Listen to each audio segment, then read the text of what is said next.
Welcome. If you're a woman who has a sense that there's more out there for you, you're in the right place. I'm Whitney Baker, host of the Electric Ideas podcast. Somewhere along the line of work and kids, life carried on, but I lost track of my truth. I'm on a reflective journey, and that's what this podcast is all about. Each week, I interview a woman who is lighting her own path and offering others hope. Before our conversation ends, we'll share a reflective question for you to explore. Sometimes all we need is a jolt, a fresh idea, an aha moment that connects us to a sense of possibility. This, my friends, is what I call an electric idea. Welcome back to Electric Ideas. Today's guest is Eli Walker. Eli is a speaker, performance artist, and belonging consultant who's really good at leveraging the art of play in everything that she does. Eli founded the internationally acclaimed wellness brand called Drunk Yoga, which has evolved and is now called the Uplift Experience. And she's considered a pioneer in the wellness entertainment movement in helping to bridge the gap between self-care and community care through her social yoga events. Eli has leveraged her theater degree, immersive storytelling, and mindfulness practices to support tens of thousands of people and hundreds of institutions across the globe. Some of her clients include NYU and Columbia University, as well as Barclays, eBay, Intel, Google, Pinterest, and MasterCard. And we're going to get into more of the specifics of how she works with people, but in everything she does, she's really helping people build a sense of belonging for themselves and in their communities, which Eli and I both agree is so important in our modern and often remote world. Eli says that when you work with her, you can always expect to play, move, laugh, and walk away feeling empowered with tools to create a more connected world. I know this is going to be an empowering conversation and one that gets you excited to not only deepen that connection with yourself, but perhaps to find some lighter, playful ways to connect with the people you love or totally new people who you don't know are your people yet. So let's get into it. Eli, welcome to the show. Thank you so much. I'm excited to be here, Whitney. Thanks for having me. You are a speaker, an author, a wellness entrepreneur, and more. And one of what I've gotten the impression of your zones of genius is clearly what you've called playfully provoking the unexpected, which you say helps build belonging in a modern world. Mm-hmm. I'm wondering if we could just start there. What does that mean and why do we need it?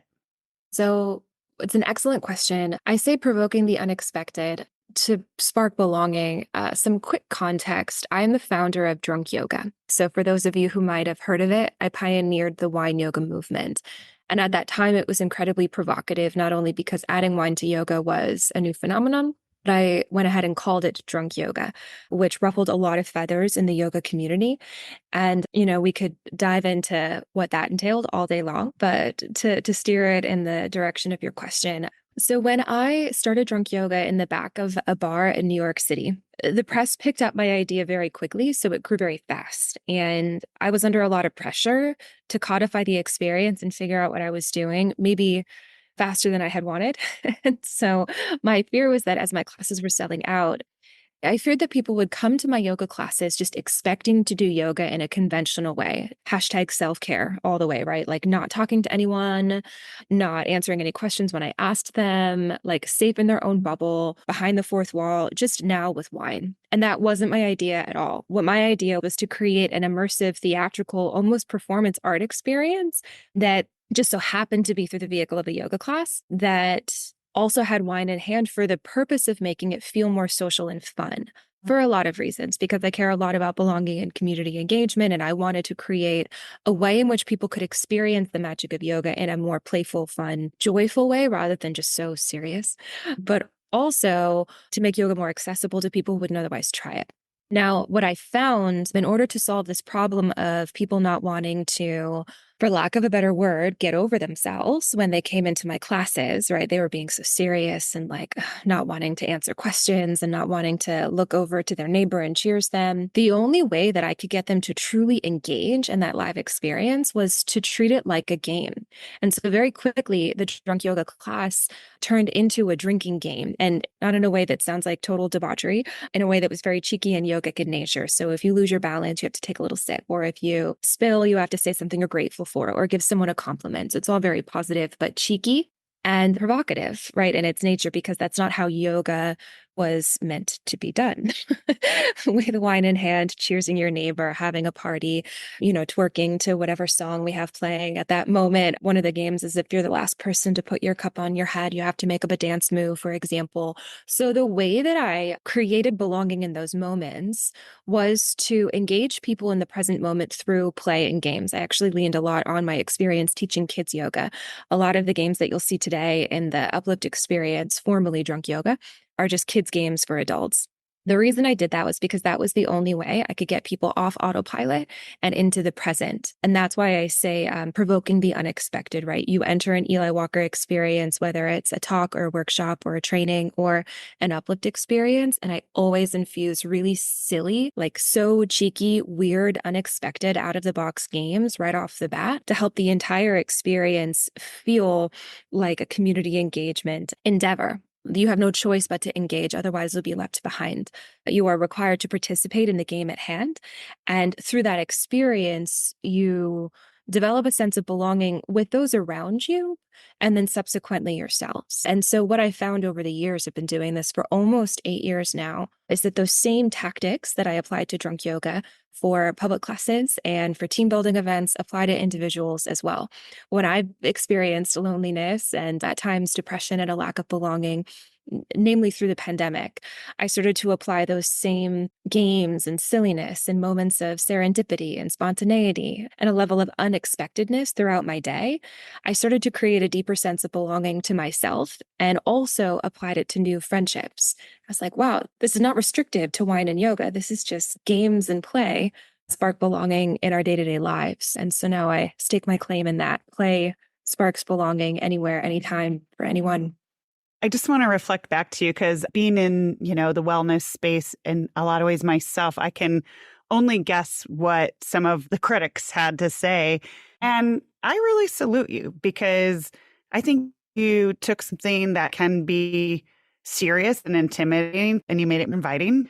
You also create something novel. And it really sounds to me like a 2-for-1 in that way. Like people, yeah, they're moving their bodies. Maybe they're trying yoga and they wouldn't have ever tried yoga before. But it just seems like it's more about the overall experience to me. Is that a fair reflection?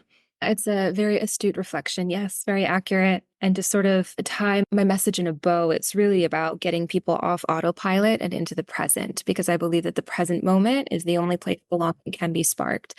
And you can do that in a conventional yoga class, absolutely. But when you infuse a little bit of provocative play into the mix, I think it's much easier to experience belonging with those around you. And again, the present moment is the only place belonging can be sparked. I'm all about that provocative play. You mentioned people needing to kind of get over themselves. And I know this is something you've talked about, and that not being able to get over ourselves maybe hinders us from that connection that we're all longing for. Tell us about that. Yeah, so I like the term get over yourself, not only because it sounds provocative, but it's accurate. The thing is, everything we see is true, but so is everything we don't see. So the question we should always be reflecting to ourselves, especially in moments of conflict or confusion or ambiguity when we're at a crossroads in our lives, is not, is this the right thing to do or is that? Am I right or are they right? It's why am I seeing this story, this truth, and not all of the other ones that are also available that could bring me more joy? And so the ability to get over ourselves, the art of getting over ourselves, is really the art of being able to see a new perspective, to feel empowered as the facilitator of belonging in our own lives, and give ourselves options. So the most powerful thing about options, well, options make us powerful. Let me take that back. Options make us powerful. The ability to see more perspectives, new ideas, put ourselves out there gives us the ability to see something that we wouldn't otherwise have seen. And that's really the art of getting over yourself, is giving yourself more options to new stories that bring you joy, rather than sort of feeling like a victim in your own life to a story that maybe never really belonged to you to begin with. I love that invitation to let go of victimhood and look at new stories. And you said facilitate belonging in our own lives. It's very empowering. So, do you have any favorite tools or practices that the average woman could explore to do just that? A couple of things come to mind to experience a sense of belonging in your own life. There really is an art and a recipe to belonging that I talk a lot about in my talks and my workshops and my consulting. But one of them that applies to us as individuals is repetition. So nature has pattern repeats, and through repetition, we find insight, safety, and belonging. And in our lives, that looks a lot like rituals. So if you're experiencing a moment of a lack of belonging in your life, that's usually an indication that you're lacking boundaries. When we have healthy boundaries in our lives, we experience a sense of belonging, because belonging essentially means, Whitney, knowing where you are in time and space. It's knowing who you are, where you are, and joyfully choosing to be there, with intention. We can't do that until we know where we are. And it sounds very esoteric, and it is, but more practically, having a sense of healthy boundaries in our lives gives us a chance to feel that sense of safety. And that looks like routines, rituals, getting up at the same time every morning, eating breakfast at the same time, dinner, surrounding ourselves with people who care about us and make us feel uplifted. It's day-to-day rituals that we know we're supposed to do, but sometimes we don't do them because we don't think they're important. They stack up. And they give us the sense of belonging that is really more of a side effect of being mentally and physically and emotionally well. So belonging really isn't the goal, right? The goal is to be engaged in our lives in a healthy, joyful way. When you don't feel like you belong, it's generally a symptom of lack of boundaries. And so to bring this back to your question, to create a sense of boundaries / belonging in our lives, start to think about your rituals every day, if you have any. If you don't, this is a great place to start. Think about how you can ritualize moments of joy throughout your day. And that could look like so many different things for different people, depending on if you're a busy mom and you just don't have mornings to yourself. Maybe carve out 5 minutes before you go to bed at night to dance to a silly song. I encourage you to make these rituals silly and provocative, right? I'm all about sparking belonging through play. So while it might seem like a good idea to journal, 5 things you're grateful for before bed, absolutely approve, but try to sneak in some fun in there. So something I've been doing in the morning is daily affirmations recently to spark more belonging for myself with myself in my own life. So daily affirmations, I always did that, but I never did it in the mirror. Don't know if you've ever done this, but it makes me feel so silly to look at myself in the mirror and say nice things. I'm totally cool saying nice things to myself with my eyes closed, but something about looking at myself makes it feel so contrived. It's so unnecessarily serious. So I started making that act. Here's an example of how you can use play and provoking the unexpected to build belonging in your life. Do it in a silly voice, or say something silly, like instead of saying the conventional, like, you have great hair, Eli. You're a really nice person. You've got this. You are abundant. You're amazing. You can say something silly, like the structure of your nose is phenomenal. Well, Something that's going to make you laugh, right? Because the point of those affirmations is to develop self-efficacy and develop the skill to be able to make yourself smile and know that you've got your own back. The way we do that, I could tell myself I have beautiful eyes, cool. I could tell myself I'm very self-responsible, awesome. But to tell myself I have like a good structured nose, how silly is that? It makes me laugh. And it serves the purpose. And another thing I'd love to tell your listeners to do, if what they're experiencing is not actually an issue with a lack of belonging with themselves in their own lives, maybe they're great at ritualizing morning and evening routines. Say yes to spontaneous social invitations more. Something I hear a lot from friends and clients is a sense of loneliness in their social situations. And I get it when we're in our 30s and our 40s, especially, like the calendar rules all. So trying to get together with our friends becomes harder. And saying yes to spontaneous invitations becomes harder and harder. But it's in those moments that we experience the most belonging. We're looking to spark moments of belonging so that we can sustain a sense of happiness and community engagement long after. So I'd like to point that out to sort of rewire our notion of the sense of belonging, that belonging is something to like achieve as a state of being.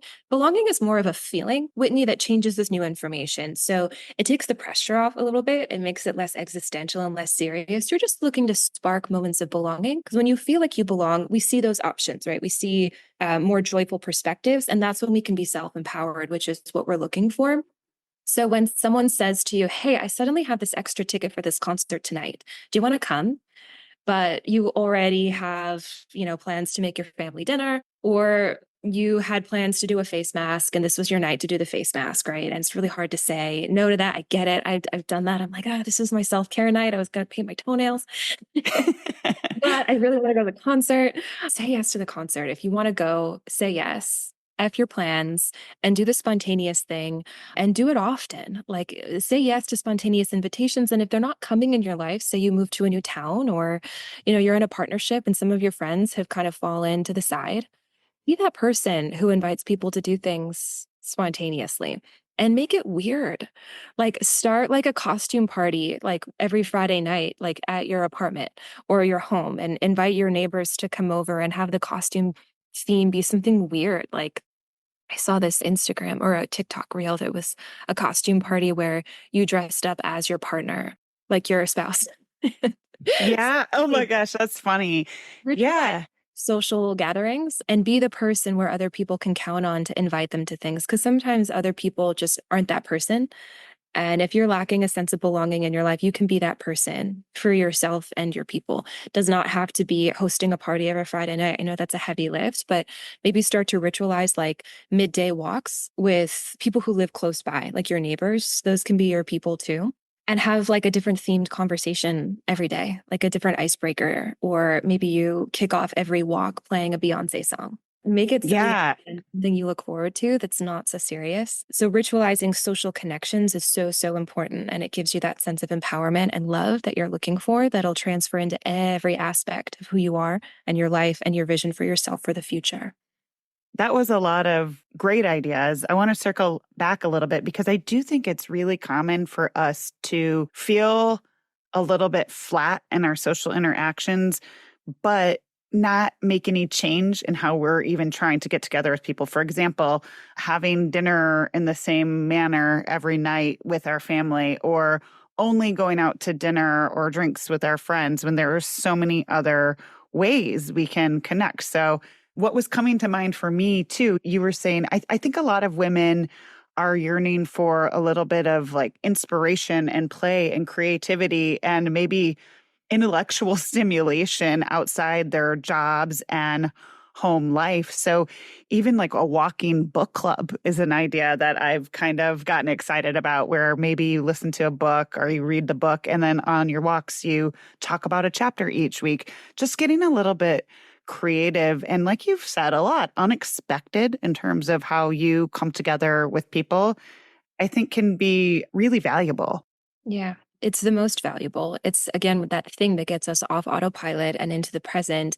And especially if you're the person then who becomes known for bringing the unexpected to the party, so to speak, people are going to want to hang out with you. My mom gave me some thread like a long time ago, like embroidery thread, like a ton of it. It was from her mom. And I carried it around with me for like 10 years and never did anything with it. And over the pandemic, I turned all of it into friendship bracelets. It took me like a week and I was just like binge watching movies on Netflix. We were all there. It was a global pandemic. Friendship bracelets. And then every social gathering I went to after for like the next year, I was handing them out. And the looks on people's faces, they would just, we're adults, right? Like when was the last time someone gave you a handmade friendship bracelet? You were 10 at summer camp. It made them so happy. And it also sparked an invitation for the next thing. They'd be like, oh, this is so cool. Do you want to get coffee sometime? Like it just needed that one little moment of, again, provoking the unexpected to get people to develop that affinity, right? That sense of belonging. And then engagement, friendship, sustainable community happens long after. So, yeah, be that person who brings the friendship bracelets to the party. I also want to know, and this just came up for me, is that if the women in your community are anything like me, they're multifaceted. And maybe one friend group isn't going to do it for them. Maybe their partner is a great confidant and great for some social situations. And maybe they have another friend group who's great for a walking book club. But maybe there's a piece of them that also wants to try swing dancing and they have no one to do it with. I would love to empower and encourage anyone listening to give yourself permission to have 10 different friend groups. And maybe that one friend you try something weird with once a month, like go try pole dancing. Crazy, I know, but if you always wanted to do it, and if you don't have anyone to do it with, go pole dancing. You'll meet your people there. I started, and here's one more example, and maybe an idea if you're into acro yoga out there. I was going through a terrible heartbreak, and I was so, so lonely and feeling so isolated in a time when I was living in New York City. And I just couldn't stand it anymore. I couldn't stand to be alone with my own misery. I was like, I have to get over myself. And I had always wanted, I had tried acro yoga once while I was backpacking a long time ago. And I was like, I really liked doing that. I wonder if anyone does that in New York City. So I just went on Facebook and I Googled acro yoga, New York City. And I found an acro yoga group. And there happened to be someone who posted about a party they were doing acro yoga at in Brooklyn in an hour. And so I changed my clothes and I got on a train to Brooklyn and I joined that acro yoga party. And I had the time of my effing life. Whitney, I started doing acro yoga with those same people I met that day every Saturday because it turns out they were doing it in Central Park every Saturday, just like a free gym. And I lived 10 blocks away. So I got to develop this community. Some of them are still my best friends to this day. And that was 7 years ago. So that's to say, if you have an impulse, and even if it's weird and unexpected, go do it. You'll find your people. I love that so much, Eli, because there's a discernment that you make in terms of belonging, and it's coupling a sense of belonging to yourself and belonging with community. And with my work with women, it feels like sometimes people are sitting on the bench, almost waiting for someone else to invite them into their own lives. And I really feel like this is the nudge some of us need to, okay, if there's something you've abandoned for various reasons, we all get busy, or if there's something you've always had an itch to try, just to remember it's not too late, you're not too old. And I feel like when we have the courage to, have that beginner's mindset and try something for the first time that we just have a little glimmer towards, we often find a sense of self, but we also feel more fulfilled because I think it's more natural to make connections when we're doing these things that light us up, that are fun, that are playful. Has that been your experience too? Yeah, so it all carries over. Belonging takes shape in three forms. You belong with yourself, belonging with your people, and belonging with your purpose. And each one of them individually informs the other. So if you're experiencing a lack of belonging with people socially and community, you can find that by tapping into a sense of belonging with yourself. But then to your point, you do have to take action. Belonging is also facilitated. It is not found. It is facilitated by others. So if you are part of an organization, say you work for a company, yes, your leaders facilitate a sense of belonging for you, hopefully, in the organization. But you are also the leader of your own life. So you are responsible for creating a sense of belonging with you, for yourself, and for the people around you. And likewise, your friends facilitate a sense of belonging for them and or their circle of friendships. Again, belonging happens in live moments of human connection. It's the community engagement that's sustained long after. So I kind of just want to circle back to this idea that sometimes belonging feels like this big, heavy word. And it doesn't have to be. It's a happening thing. It's just a feeling that we spark when we're connecting to something bigger than ourselves. And it could be spirit, it could be people, it could be, our sense of self and purpose. But when we enter, we break through that fourth wall, we break through that liminal space, that sort of elusive barrier that we think separates me and you. That's when we can really start to play and experience belonging. And that's just a feeling of joy and safety. That's really all it is. But we want to revisit that feeling every single day, multiple times a day. And we are the facilitators of that experience for ourselves. So, yeah, it's like this marriage between grace and effort. Much like grace and gratitude and joy, it is always available. You think of it like rain raining down over us, it's always available. It's up to us to set up the conditions, the containers to catch it. And belonging is the same way. It is always available. And if you're not experiencing it, it's just because you're looking in the wrong direction. So if you're like, oh man, I'm feeling sluggish, uninspired, tired, angry, all symptoms that you're not experiencing belonging. So just think of it like a symptom, right? And you can do so many things to get yourself out of that funk. Like, oh man, I'm not experiencing belonging today. Maybe I should go to a matinee. Take yourself to a movie, take yourself on a date. That's a way to spark belonging with yourself. Or if you're feeling socially a lack of belonging, all of the things that we just talked about, go make new friends. I have another story that I just thought of. I had told Whitney before we started recording that I experienced a deep sense of isolation and loneliness during the pandemic, as I'm sure so many of all of us did. I also, like many of us, lost all of my social skills during the pandemic. I was quarantined alone. But I also moved away from New York City just before lockdown. So I moved upstate to a much smaller town where I didn't know anyone. And then I didn't get to meet anyone until the vaccines came around. And so it was a hard time, and a necessary time for me to think about all this stuff. But when the weather turned and vaccines came around, I started to treat belonging building like it was my job. I needed friends like it was an emergency. I needed to find my people before I could do anything. One day I was by the river. There's like a beautiful walk by the river here in Beacon where I live. And I was alone. And I overheard there was another couple. They were about my age. They were sitting on lawn chairs, also watching the sunset, which is why I was there. I overheard them speaking. And long story short, I remember thinking, wow, like what they're talking about, their energy, like these are people I want to know. I had heard them tell someone else that was passing by, oh, they just moved here from New York, like the city. And so, like a 5-year-old, I went up to these people and I was like, hey, I just moved to Beacon from New York City too. Do you guys want to be friends? And they were like, oh my gosh, yes, we need friends too. We don't know anyone. And we exchanged numbers, we talked, we had so much in common, and we're still friends to this day. I co-work with the guy of that couple, they're now married, frequently. We were just texting yesterday. That was also 4 years ago. I embraced my inner child. I got over myself and I took a chance and I went up to people that I wanted to be friends with. And I just asked them. And not only in that moment did I facilitate a sense of belonging for myself, but I gave them the opportunity to have a sense of belonging as well, because turns out they were looking for their people too. So, if you want to look at it from that angle, it really isn't about you, it's about the collective. So think about how many people you could help if you're the one who puts themselves out there and introduces yourself to someone who looks isolated at a party. Not only did you make a friend, but you facilitated belonging for someone else who really needed it. Yeah, and I think it's easy for women to look around and have this attitude that, oh, well, they've got their people, and almost apologize or feel like it's an imposition to ask someone they don't know very well to get together or do something.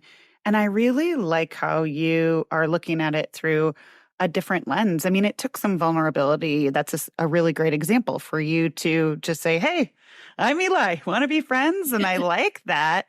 Because really, that vulnerability turned out to be a gift for you and the people you connected with. And is it always going to happen that way? Maybe not. But if we don't try, we can't expect different results, right? It's true. And I really want to emphasize it's very easy. The challenging piece of it is getting over yourself and then just doing it. But you will be surprised when you start doing it. Like just going up to people at the party and being the person who starts the conversation, being the person who instigates the game, and being the person who sends the invites. People are longing for belonging. You've said something, and I want to quote you here. You said, the rules you follow may be the very things holding you back. So I love that you created drunk yoga. You took a risk. You knew there was going to be haters, and you created something cool and novel by bringing together a lot of your different multi-dimensions and background. What is your best advice for women who you feel like just need to lean into that rule breaker, badass selves that maybe they forgot somewhere along the way? I want to encourage all the women listening to remember that so many of the rules that we abide by in our lives, we didn't write. Whether it's on a societal level, a governmental level, like these rules that we live by weren't created by us and they weren't created for us. So if you're feeling stifled in your life, it is probably for good reason. The rules that run our society are not rules that are meant to uplift women. And so I would encourage you to take a look at the rules that you're following, whether it's on a personal level of rules that you wrote for yourself 10 years ago that no longer serve you, or even societally, like maybe it's rude to go up to two people having a conversation in a park and ask them if they want to be friends. I broke that rule and it turned out to be really good. Like, look at these rules and ask, are they true? Is this story true? And is it serving my joy? And if it's not, look for ways to break them. When I say break the rules, I don't mean like go streaking at midnight, in the neighborhood playground. And don't break the law and don't, do something awful. And they say, well, Eli Walker told me to. That's not really what I mean. I mean, breaking the fourth wall. I talk about this a lot as well. When I say break the rules, I mean break the fourth wall socially and then also with yourself. And so for those of you who don't know what that means, it's a theater term that speaks to breaking that sort of social contract or imaginary barrier that stands between audience and performer. So in your life, you are the performer and the audience is, everyone around you. And in theater, we have this idea that like Romeo and Juliet are on the stage in their own world, doing their own thing, and we're in ours. And we do not jump on the stage and hit on Romeo as much as we want to. That is the rule. We do not break the fourth wall. And in our lives, we are abiding by so many fourth walls that we never really agreed to. Another fourth wall would be in a yoga class, right? There's a fourth wall between your yoga mats. It's just sort of expected that you don't turn to your neighbor and say, hey, how's your Tuesday? Like you can, but it would be a little disruptive. And so we don't do it. I encourage people to look at the fourth walls that they're sort of housed in by, to put it politely, and ask, is that helping? Is that creating a sense of belonging for me? Are these fourth walls serving me? And if not, break those. And the best way to break through these fourth walls, the imaginary barrier, is again, back to our original point was play, provoking the unexpected. Break that rule, break the rules that say you can't talk to strangers in the middle of a park. I love all this invitation to do a little rule breaking. I think that you're mentioning play. And I know some of the women in my community want to reconnect with that playful, fun, lighter sense of self. And sometimes as adults, if women get really honest, I think sometimes they don't know what's even fun for them right now. And that's a topic for another day in general. But sometimes we just need examples of women who aren't 20 who are out having fun. So I'm just curious if you can share what's feeling fun for you right now. Okay. I like that question. And this is a practice for me as well. It's probably why I talk so much about it is because I can get a little too serious. I can get a little too serious. So I always have to remind myself when I'm feeling down, it's because I'm not playing.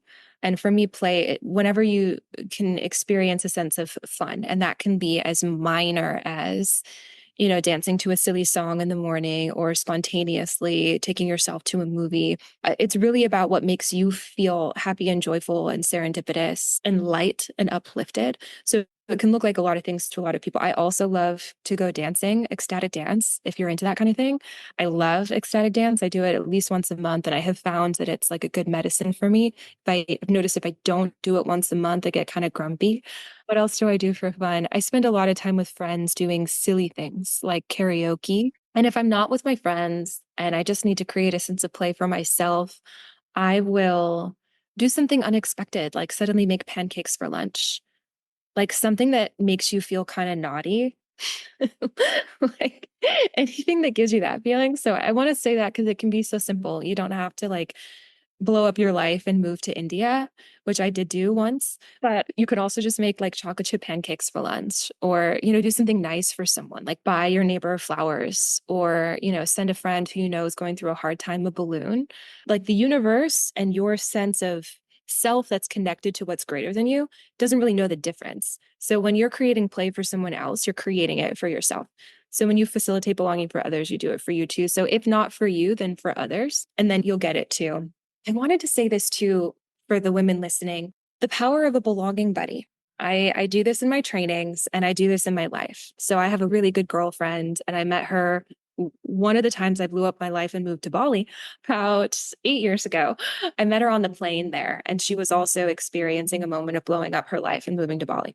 So we were both bonded over that, and we are still friends to this day. And we both ended a situationship, and we were bonding and supporting each other and connecting each other over that. And then at some point after the grieving, we were both like, okay, time to get over ourselves. What are we going to do in 2024 to help us experience ourselves again? I just felt like I had lost myself through that grief. And it was relationship grief for me. But for those of you listening, you could be experiencing grief for a number of different reasons, but grief is grief and you have to feel it. But at some point, you go so low and then the reason you're grieving goes away. And then you're just left with this sort of swampy feeling. And then it's time to get to work. Then it's time to be more practical and less personal and be like, all right, time to roll up the sleeves and get over myself so I can get back to feeling good about my life. Belonging buddies. My friend Jacoby, I'll name her and love her. She and I became accountability buddies for our quantum leap year of getting over ourselves. So what we've been doing month to month is just meeting on every full moon and just sort of declaring our goals for the next month. So I want to say that because it's been really helpful to not sort of declare, this is how I'm going to be the rest of my life, because that's impossible. We are going to change year to year. Some of the times we prevent ourselves from taking big leaps and risks is because it feels like such a big deal. And I say this to remind you all that you can get a friend to help. You're not in this alone. So get your belonging buddy and then break it down into small pieces. So month to month goals, and then just see how it goes. So if you have a belonging buddy and your goal with your belonging buddy is mutually, you've decided you're going to support yourself in coming back to a sense of self-empowerment. And you've decided you know what that looks like and you know what that feels like and you have a vision for it. And this month, you're going to try doing that by working for 1 hour in a new cafe every day. You're going to try out a different cafe and you're going to try out like a different kind of tea, just to try to remember what kind of tea you liked before your life became whatever it is today. Like it can be so simple. And then you come back the next month and you talk to your belonging buddy and you realize, you know what? I don't like tea. Turns out I'm going to try something new. So this month, I'm going to take up hiking and I'm going to see how that goes. And I commit to every day going for at least a 30-minute walk or something like that. So you have someone to reflect back to. You have someone who you care about, who you don't want to disappoint. So you'll actually do it. And in that process, you're going to learn so much about yourself because doing increases your own personal evolution so much faster than just sitting at home thinking about it. So get a support system. If you know someone else in your life who's also experiencing a lack of belonging, it makes it more fun.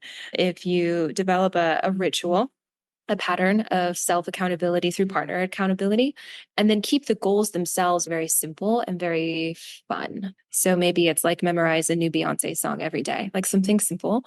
And then you recognize, you know what? I don't like singing, and try something new. I really like the idea of a belonging buddy because it also can powerfully just mark time. I think sometimes we get into that I will when, oh, this came up. And for my work with women, there's always going to be something. There's never going to be this perfect time when life stops. So it's just such a great idea. I know that women are going to be inspired by all of these ideas. Thank you for sharing all of this wisdom and inspiration. I always end my episodes with an opportunity for reflection. So, in all that we've covered in this area of the art of belonging, what's one question women could be asking themselves more? I would challenge women to ask themselves, it sounds so simple and so trite, but what do I want to do right now? Like right now in this moment, what is it that I want to do? Because it goes back into this like making everything so serious and feeling like the shoulds, woulds, coulds, the discipline that we create for our lives once we have greater responsibility, whether it's a job or a family, we forget how to play because we forget what we want. And what we want as an adult becomes this like big existential question of like, who do we want to be in the world? And we forget we get to decide as an adult, what do I want to have for breakfast? What do I want? Not what should I have for breakfast? What do I want? And then can you go make that happen for yourself? And I think it's a really beautiful mindfulness practice to not only help you feel empowered to create your own sense of joy day to day, which is just one of the many belonging building tactics we talked about, but also build your sense of self-trust in your own intuition so that when bigger questions come up, like a job in Austin, and you have to decide whether or not you're going to move to Austin, you ask yourself, what do I want? You'll trust the answer because you've already had a really strong self-reflection practice in the arena of identifying your own true wants every day. Beautiful. I love the idea of practicing that self-trust. So when we have these bigger playing field moments, we've already developed that muscle. So thank you for sharing that. Eli, I know people will want to follow you and search you out to learn more and check out your interesting, provocative offers. So how can we follow and support you? Yeah, thank you for asking. So you can follow me on Instagram at Eli Walker Stories. And my personal website is also eliwalkerstories.com, where you can find out a lot about me and my work. And the Uplift Center, formerly Drunk Yoga, which is now my school for belonging, has a ton of practical resources, some of which we've already talked about today, where you can actually work with me, whether it's hiring me to give a talk for your community or a company, a one-on-one belonging consulting experience, or hire me for the Uplift experience, which is essentially drunk yoga, one big fun interactive yoga party. And if none of those apply to you, I've got a really cool blog in the works at the Uplift Center with just really practical techniques on how today create an individual sense of belonging. So it's a great resource as well. So that's the uplift.center. Lovely. Thank you so much for being here today. Thank you for having me. I hope you all have a great day. I'm so glad you joined me today. If you're looking for more, feel free to connect with me on Instagram at @WhitneyWoman. And if you enjoyed the show, I invite you to support me by leaving a review or sharing it with a friend. Hope you have an inspired day.